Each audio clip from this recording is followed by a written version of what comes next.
साथियों, राजा तो देश में बहुत हुए, लेकिन राजा होते हुए जनता के बारे में इतनी बारीकी से विचार करके उस वर्तमान में देश और समाज पे बहुत बारीकी से अध्ययन करके उसका मूल्यांकन निकाल के उस पे फैसले लेने का काम अगर पूरे राजाओं में से किसी ने भी किया है तो नाम है छत्रपति साहू जी महाराज।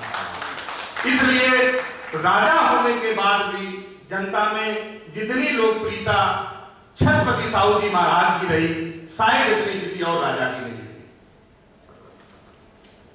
आरक्षण के जनक के रूप में छत्रपति साहू जी महाराज को याद किया जाता है। सामाजिक आंदोलन में बहुत बड़ा योगदान छत्रपति साहू जी महाराज का है।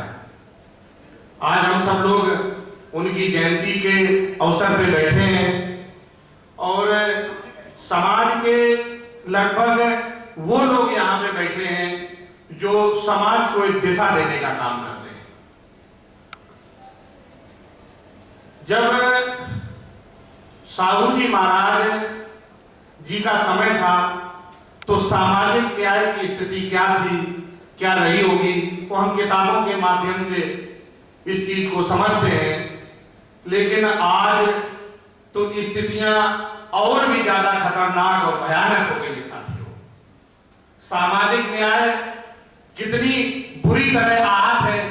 आजादी के 63 साल के बाद भी हम इस देश में समाज नहीं बना पाए, क्योंकि जब तक समता नहीं आएगी तब तक समाज का निर्माण नहीं हो सकता। समता बिना समाज नहीं, बिन समाज जनराज नहीं, जिसमें समता की चाह नहीं वो बढ़िया इंसान नहीं। आज हम कहते हैं कि भारत में जनतंत्र है, जनता का राज है, लेकिन इस बात से मैं बहुत ज्यादा इत्तेफाक नहीं रखता, क्योंकि जब तक यहां समाज का निर्माण नहीं होगा तब तक जनतंत्र पूर्ण रूप से फल फूल सकता ही नहीं। और समाज का निर्माण जब तक बोलने, चलने, उठने, बैठने, खाने और पीने में सचेत क्षमता ना आ जाए तब तक समाज बन ही नहीं सकता। साथियों, हम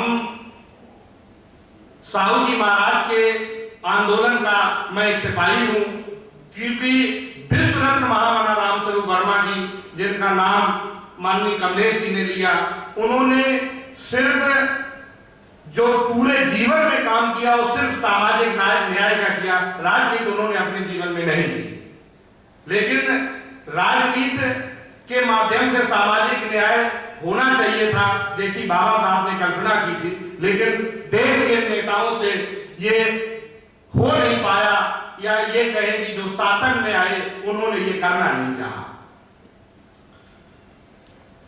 जो सामाजिक न्याय का मुद्दा है, हम सब लोग अक्सर कहते हैं कि ब्राह्मणवादी व्यवस्था नहीं हटेगी। बाबा साहब ने भी अपने कई जगह लेखों में ये इस चीज को मेंशन किया हुआ है कि सांस्कृतिक परिवर्तन के बगैर राजनीतिक परिवर्तन उद्देश्यहीन है। ये बड़ी बारीक बात है साथियों। ब्राह्मणवादी हम कहते हैं कि हिंदुत्व से, हिंदू धर्म हम छोड़ देंगे तो हमारी ब्राह्मणवादी व्यवस्था से हमें निजात मिल जाएगी। इस बात से मैं सहमत नहीं हूं साथियों, क्योंकि हिंदू कोई धर्म है ही नहीं। हिंदू एक संस्कृति है, संस्कृति, और संस्कृति को धर्म से रिप्लेस नहीं किया जा सकता, संस्कृति को धर्म से नहीं हटाया जा सकता। क्योंकि इसका उदाहरण कई सौ साल से है, क्योंकि जो बुद्धिस्ट बने तो चमार थे तो बुद्धिस्ट चमार रहे, वो ईसाई बने तो जुलाए थे, यहाँ कोरी थे वहां जुलाए हो गए, लेकिन वो रहे जुलाए, वो इस्लाम में जाके उनका कुछ बदला नहीं। तो भारत की हकीकत धर्म नहीं है, भारत की हकीकत जाति है, और ये जातियां ब्राह्मणवादी संस्कृति की मेन आधार है। तो हमें ये समझना पड़ेगा कि ब्राह्मणवाद है क्या। ब्राह्मणवादी एक संस्कृति है और संस्कृति का जो निर्माण है वो 4 चीजों से होता है, आचार, विचार, संस्कार और त्योहार। जब तक ये 4 चीजें, आचार, विचार, संस्कार और त्योहार, हम हिंदू संस्कृति के नहीं नकारेंगे, फूले जी का सपना और हमारे जिनकी अब जयंती मनाने बैठे हैं साहू जी महाराज का सपना साकार हो ही नहीं सकता। क्योंकि उसके लिए जरूरी है कि हम ब्राह्मणवादी संस्कृति को नकारें। भारत में 63 साल में बहुत सारे मंचों पे हम जाते हैं, वहां पे हम ये चर्चा सुनते हैं कि ब्राह्मणवाद में ये बुराई है, ब्राह्मणवाद से ये समस्या हुई। साथियों, 63 साल में दलित और पिछड़े को ब्राह्मणवाद से क्या प्रभाव हुआ ये बताने की जरूरत ही नहीं है। अरे जैसे मर दिलाओ उसे दर्द क्या बताओगे? देना है तो दवा दो, कि दवा चाहिए, ब्राह्मणवाद से निजात पाना चाहते हैं। ये दवा विश्व रत्न महामना रामस्वरूप वर्मा ने दी। उन्होंने कहा कि ब्राह्मणवादी संस्कृति को नकारो तो मानववादी संस्कृति अपनाओ। मानववादी आचरण हो, आचरण में मानववाद हो, हम तुम्हारे साथ वही व्यवहार करें जो हम तुमसे उम्मीद करते हैं। आचरण में बराबरी, विचार पदार्थवाद का होना चाहिए। पदार्थवादी विचार, दुनिया पदार्थ से बनी है, ना इसे कोई बनाने वाला है, ना इसे कोई चलाने वाला है। तो आचार, विचार, संस्कार जब हिंदुओं में जब से पैदा हुए और जब से मरे तो ब्राह्मण ने कब्जा कर रखा है संस्कार। हमें कोई भी संस्कार ब्राह्मणवादी नहीं चाहिए। हम मानववादी संस्कार अपनाएं। विवाह संस्कार हो तो मानववादी हो, चाहे तिरही मनाए तो उसकी जगह शोक सभा मनाए तो मानववादी हो। हम ब्राह्मणवादी कोई संस्कार ना मनाए। और कोई भी त्योहार जो हिंदू वर्ण व्यवस्था के त्योहार है वो कोई भी हमारे त्योहार नहीं है, बल्कि उन दिनों में हमारी संस्कृति को नाश किया गया है साथियों। इसलिए अब कोई भी ब्राह्मणवादी त्योहार ना मनाए।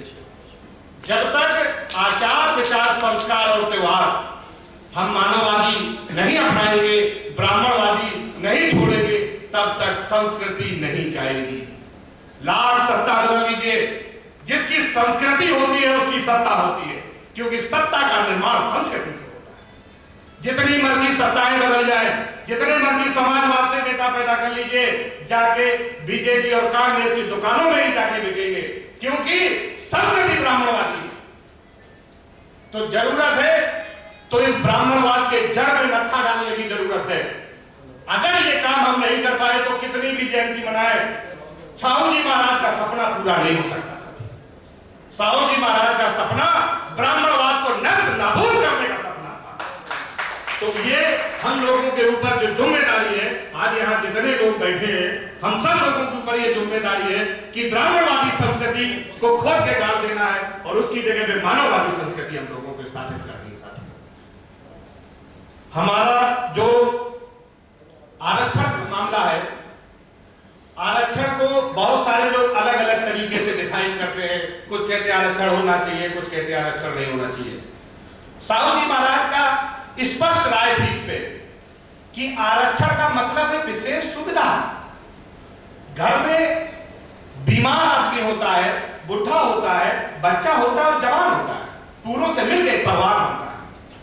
तो बच्चे को, बीमार को और बुढ़े को विशेष सुविधा दी जाती है। उसको दूध ज्यादा दिया जाता है, दवा टाइम पे दी जाती है, अपने घर के आय का ज्यादा हिस्सा उसमें खर्चा जाता है ताकि वो स्वस्थ होकर मुख्य धारा में परिवार के शामिल हो जाए।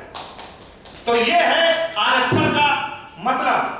जिन लोगों को हजारों साल से, जिनको ठगा गया है, जिनके मन को चोटिल कर दिया गया है, उन लोगों को विशेष सुविधा है आरक्षण समाज की मुख्य धारा में शामिल करने के लिए। आरक्षण इस देश के दलित और पिछड़ों का हक है, अधिकार है, कोई भीख नहीं। क्योंकि अगर जो आरक्षण का विरोधी है, समझ लीजिए वो भारत देश का, राष्ट्र का विरोधी है। जो आरक्षण का विरोध करे उस पर राष्ट्रद्रोह का मुकदमा चलाया जाना चाहिए, क्योंकि इसका मतलब है